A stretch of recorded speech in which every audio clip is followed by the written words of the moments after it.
4. 조선의 성립과 발전. 1. 통치체제와 대외관계. 위화도 회군으로 권력을 장악한 이성계는 정도전 등 급진파 사대부들과 과전법 등 개혁을 실시하였습니다. 결국 이성계는 조선을 건국하고 도읍을 한양으로 옮겼습니다. 조선은 성리학을 통치 이념으로 삼았다. 한양은 유교 중에서 성리학의 이념에 따라 세워진 도시로 이를 상징하는 건축물을 말씀드리겠습니다. 사직은 토지신과 곡식신을 제사 지내는 곳입니다. 경복궁은 큰 복을 누린다라는 의미를 지닌 조선의 정궁입니다. 숭례문은 예의를 숭상한다는 뜻으로 성곽의 남쪽에 있습니다. 종묘는 왕실 조상의 위패를 받는 곳입니다. 전하, 종묘 사직을 지켜야 하옵니다. 조선시대 신하들은 국가의 위기시에 왕에게 위의 표현을 많이 하였습니다. 왜냐하면 종묘는 역대 왕과 왕실의 위패를 받드는 유교의 핵심적인 공간이고 사직은 농업의 근본이 되는 곳이기 때문입니다. 즉 종묘사직은 곧 국가에 해당한다고 볼 수 있습니다. 정도전은 조선 경국전을 저술하였고 조선의 설계자로 평가받으며 현명한 재상이 정치를 이끌어야 한다고 강조하였고 백성을 근본으로 여기고 인격과 도덕으로서 백성을 다스리는 왕도 정치를 추구하였습니다.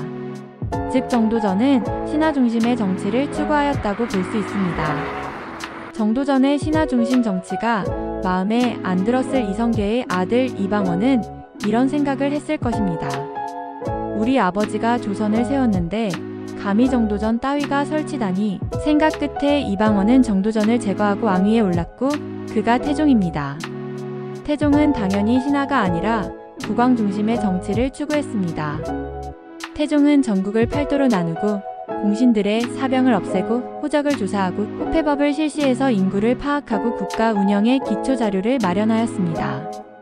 호패는 조선시대에 16세 이상의 모든 남자가 지니고 다닌 신분증으로 오늘날의 주민등록증에 해당한다고 볼 수 있겠죠. 태종의 셋째 아들 세종은 집현전을 설치하고 의정부의 권한을 강화하였고 경연을 여러 신하들과 정책을 토론하는 등 왕권과 신권의 조화를 추구하였습니다. 또한 대마도를 정벌하였습니다. 무엇보다 세종의 가장 큰 업적은 훈민정음 창제라고 할 수 있겠죠. 세종의 아들인 문종이 즉위 2년 만에 죽고 단종이 12살의 나이에 왕이 되니까 다시 신하들 세상이 되었습니다. 이를 보다 못한 단종의 삼촌 수양대군이 단종을 몰아내고 왕이 세조에 올랐습니다. 이 과정을 다룬 영화는 내가 왕이 될 상인가? 라는 대사가 유명한 관상입니다. 세조는 집현전 폐지, 의정부 권한 약화 등을 통해 다시 국왕 중심으로 정치를 하고자 하였습니다. 또 현직 관리에게만 수조권을 주는 직전법을 시행하였습니다. 성종은 조선의 기본 법전인 경국대전을 완성하여 유교 중심의 국가 통치 질서를 확립했습니다. 조선의 중앙정치 제도와 역할을 말씀드리겠습니다. 의정부는 영의정을 비롯한 3정승의 합의로 국정을 총괄하는 기구입니다. 육조는 행정실무 담당, 사관원, 사헌부, 홍문관을 합해 3사라고 합니다. 그중 사관원은 국왕이 올바른 정치를 하도록 일깨움, 사헌부는 관리 잘못 감찰, 홍문관은 국왕의 정책 자문과 경연을 담당하였습니다. 또 승정원은 국왕의 비서기관, 의금부는 중대한 죄인을 다스림, 춘추관은 역사서 편찬 및 보관, 한성부는 수도의 행정과 치안 담당, 성균관은 유학 교육을 담당하였습니다. 조선의 행정구역은 8도입니다. 특징으로는 모든 군현에 수령을 파견하였고 향부곡소를 통합했습니다. 또 향리가 수령을 보좌하였습니다. 유향소는 수령을 돕고 향리의 비리를 감시하였습니다. 공수제도는 밤에는 횃불, 낮에는 연기를 올려 여러 소식을 전했습니다. 조선은 고려와 달리 무과가 실시되었고 음서는 고려에 비해 그 범위가 줄었습니다. 조선은 명과의 4대 관계로 국가 안정이라는 실리를 추구하였고 여진이나 일본 등과는 교린 관계를 유지하였습니다. 4대는 작은 나라가 큰 나라를 섬기는 것으로 조선이 명예 4대했다는 사실에 자존심이 상할 수도 있지만 그럴 필요는 없습니다. 조선이 명의 물건을 바치면 즉 조공하면 명은 더 많은 답례품을 보내야 했습니다. 이에 대한 부담 등으로 실제로 명나라는 3년에 한 번만 조공하라고 하지만 조선은 1년에 3번 조공하겠다고 주장한 일도 있습니다. 즉 조선은 명과의 교역으로 선진 문화를 수용하려는 목표가 있었다고 할 수 있습니다. 세종은 압록강에 최윤덕을 파견하여 사군, 두만강에 김종서를 파견하여 육진을 설치하였는데 이로써 오늘날과 같은 국경선이 확정되었습니다. 또 이종무를 보내 왜구의 소굴인 대마도를 토벌하였습니다. 2. 사림 세력과 정치 변화. 고려말 급진파 사대부는 자신들의 주장대로 조선이 건국된 후 열심히 일했습니다. 조선이 안정적으로 발전할 수 있었던 것은 이들의 노력이 컸습니다. 특히 단종을 몰아내고 세조를 왕위로 만들면서 고위 간직을 차지하였습니다. 이렇게 형성된 세력을 훈구라고 합니다. 훈구와 달리 조선 건국에 참여하지 않고 지방에 내려가 공부하던 온건파 사대부의 제자들이 있었는데 이들을 선비사, 수풀림에서 사림이라고 합니다. 사림은 고려말 정몽주의 학통을 계승하였고 도덕과 의리를 바탕으로 하는 왕도 정치와 향촌 자치를 추구하였습니다. 성종은 맨날 아부나 할 줄 아는 훈구 세력을 견제하기 위해 할 말은 하는 사림을 등용하였습니다. 그래서 훈구와 사림 사이에 갈등이 심했습니다. 속마음은 이랬을 것입니다. 훈구 현실 감각 떨어지는 답답한 사림 것들, 사림 오직 출세만 생각하는 속물 훈구 놈들. 훈구와 사림의 갈등은 결국 4번의 큰 싸움으로 이어졌다. 4번 싸움 모두 사림이 화를 입었다고 해서 사화라고 합니다. 무호사화는 김종직의 조의제문을 문제 삼아 일어났습니다. 갑자사화는 연산군 친어머니의 폐위와 관련되어 일어났습니다. 기묘사화는 조광조의 개혁에 부담을 느껴 일어났습니다. 을사사화는 외척 세력 간의 다툼으로 일어났습니다. 무호, 갑자, 기묘, 을사 앞글자만 따서 무갑기을로 외우면 되겠죠. 시대를 앞서간 조광조 얘기는 안 할 수가 없습니다. 연산군을 몰아낸 중종은 훈구 세력을 견제하기 위해 조광조를 비롯한 사림을 등용하였습니다. 조광조는 왕도 정치를 실현하기 위해 왕실의 도교 행사를 주관하던 소격서를 폐지하였고 추천으로 관리를 선발하는 현량과를 실시하였습니다. 그러나 조광조의 꿈은 기묘사화로 좌절되었습니다. 우리 고장 용인에 조광조를 모시는 신곡사원이 있습니다. 4번에 걸친 사화 결과는 40으로 훈구의 승리였지만 역사의 최종 승리자는 사림이었습니다. 왜? 사림은 향촌에서 서원과 향약으로 계속 제자들을 키웠거든. 반면 오늘의 권력만 추구한 훈구는 결국 몰락했습니다. 사림은 지방에 서원을 세워 성리학을 연구하고 제자를 교육했습니다. 중종 때 백운동 서원은 왕으로부터 소수서원이라는 현판을 받으며 국가로부터 공인받았습니다. 또 사림은 향촌자치 규약인 향약을 만들어 지방에서 영향력을 더욱 넓혀갔습니다. 서원과 향약을 통해 세력을 확장한 사림은 결국 선조 때에 이르러 권력을 장악하였습니다. 권력을 잡은 사림 내부에서도 분열이 일어났습니다. 결국 자기 후임자를 추천할 수 있는 이조전랑의 자리를 차지하기 위해 동인과 서인으로 나뉘어 붕당을 형성하였습니다. 동인은 이황을 따랐고 서인은 이의를 따랐습니다. 그러나 초기의 붕당은 상대의 입장을 존중하고 서로 비판하고 견제하며 모범적으로 정치를 해나갔습니다. 이후 동인은 남인과 북인으로 나뉘었습니다. 3. 문화의 발달과 사회 변화. 훈민정음은 세종이 백성을 가르치는 바른 소리라는 뜻으로 만든 우리 글자입니다. 조선 정부는 훈민정음을 이용하여 용비어천가 등 왕실의 권위를 높였습니다. 성종 때 통치의 기본 규범인 경국대전을 편찬하였습니다. 조선 전기의 대표적인 문화유산을 말씀드리겠습니다. 조선 왕조실록은 조선 태조부터 철종까지 25대 왕 472년간의 역사를 연월일에 따라 기록한 역사책으로 유네스코 세계기록유산으로 등재되었습니다. 고종실록과 순종실록도 편찬되었지만 일제강점기에 편찬되었기에 기록으로서의 가치가 떨어져서 조선 왕조실록에 포함하지 않습니다. 조선 왕조실록의 위대함에 관한 일화를 소개드리겠습니다. 절대 권력을 유지하던 태종 이방원 때의 일이었습니다. 한 번은 그가 사냥을 나갔다 활을 쏘는 차에 실수로 말해서 떨어진 모양입니다. 아프고 부끄럽고 창피하여 정신이 없는 상황이었는데도 그가 가장 먼저 내뱉은 첫 마디는 이 일을 사관이 알지 못하게 하라는 말이었습니다. 천하의 태종 이방원이 일개 사관을 무서워하고 있다는 거네요. 사관은 이 일을 알았을까요? 몰랐을까요? 삼강행실도는 유교 윤리를 그림과 글로 쉽게 설명한 책입니다. 혼일 강리역 대국도지도는 태종 때 만든 우리나라에서 만든 지도 중에서 현존하는 가장 오래된 세계 지도입니다. 천상 열차 분야 지도는 태조 때 별자리를 관측한 천문도로 하늘의 별자리를 12개로 나누어 펼쳐 돌에 새긴 것입니다. 자경루는 세종 때 장영실 등이 제작한 자동으로 시간을 알려주는 장치입니다. 칠정산 세종 때 천체를 관측한 결과를 토대로 만든 역법서입니다. 세종 때 농사직설을 간행하여 우리나라의 실정에 맞는 농법을 소개하였습니다.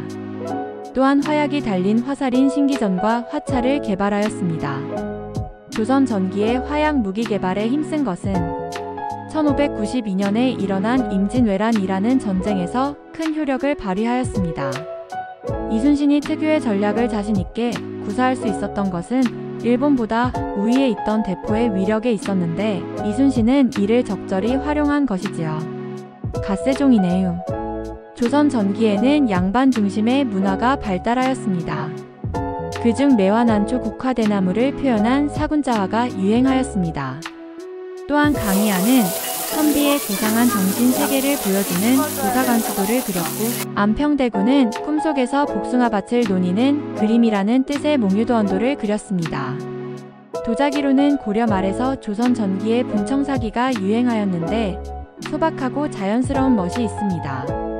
16세기 이후는 깨끗하고 고상한 느낌을 주는 백자가 유행하였습니다. 4. 외란호란의 발발과 영향 1592년 임진년 4월 도요토미 히데요시가 전국시대를 통일하고 대륙으로 진출하기 위해 조선을 침략한 사건이 임진왜란입니다. 임진왜란의 경과에 대해 말씀드리겠습니다. 부산진과 동래성에 함락되었고 신립이 지키는 충주 방어선 무너졌습니다.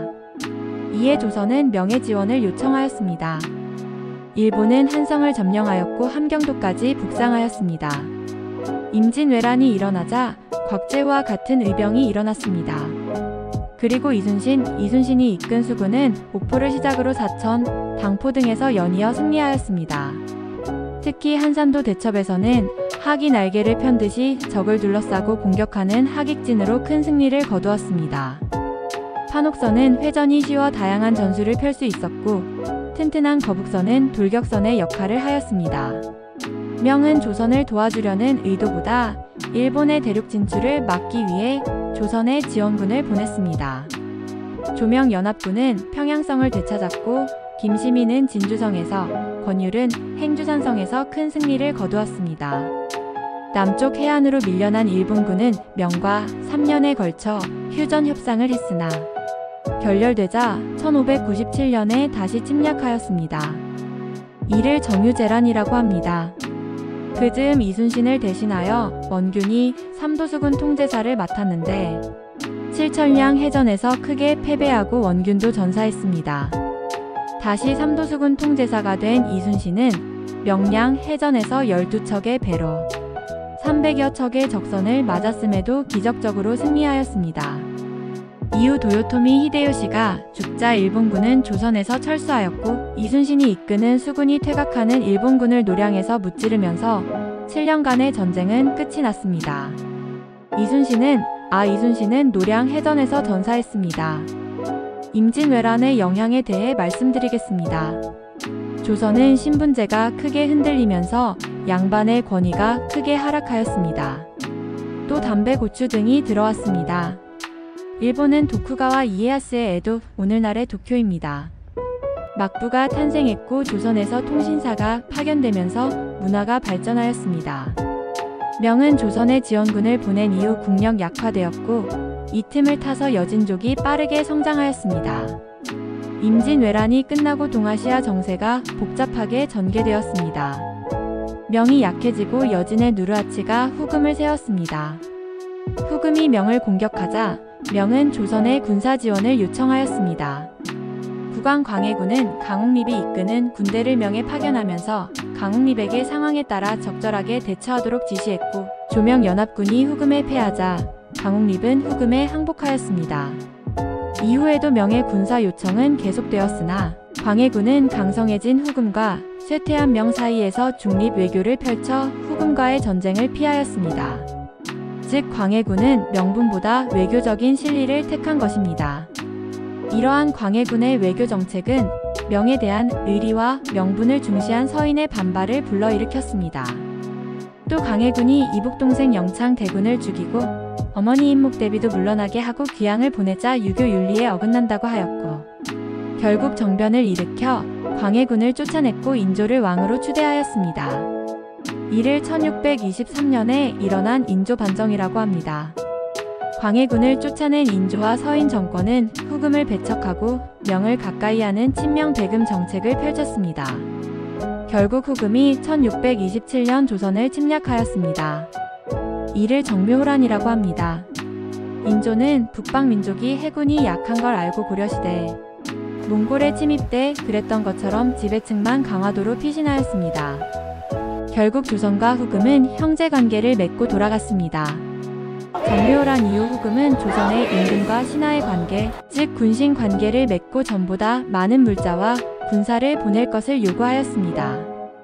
그러자 조선에서는 이를 외교적으로 해결하자는 주화론과 맞서 싸워야 한다는 척화론이 대립하였고, 점차 척화론이 힘을 얻었습니다. 마침내 세력이 강성해진 후금은 나라를 청으로 바꾸어 1636년 조선에 쳐들어왔습니다. 이를 병자호란이라고 합니다. 청군의 빠른 진격으로 조정은 또 강화도로 가려고 했으나 청이 바보도 아니고, 청이 먼저 강화도를 막아버려 강화도로 가는 길이 막히자 인조와 신하들은 급히 남한산성으로 들어갔습니다. 청군이 남한산성을 포위한 가운데 성안에서는 척화와 주화를 두고 논란이 벌어졌습니다. 그러나 구원병이 청군에 패배하고 강화도가 함락되자 주화파의 주장이 힘을 얻었습니다. 결국 국왕인조는 삼전도에서 굴욕적인 화의를 맺었습니다. 생각해보니 남한산성이라는 이름도 되게 비겁한 것 같아요. 왜냐면 남한산성으로 도망갔잖아요. 병자호란 이후 청에 대한 반감이 커진 가운데 청을 정벌하여 치욕을 씻어야 한다는 북벌론이 일어났습니다. 청에서 돌아와 왕이 된 효종은 서인을 등용하여 성곽과 무기를 정비하고 군대를 키워 북벌을 준비하였습니다. 그러나 계속된 흉년으로 백성의 생활은 어려웠고 중국 대륙을 장악한 청을 공격하는 것은 사실상 불가능하였습니다. 결국 효종이 죽자 북벌 정책은 중단되었습니다. 반면 청과의 교류가 늘면서 청에 발달된 문물을 받아들이자는 움직임이 나타났습니다. 이를 청이 있는 북쪽을 배우자는 뜻에서 북학론이라고 합니다.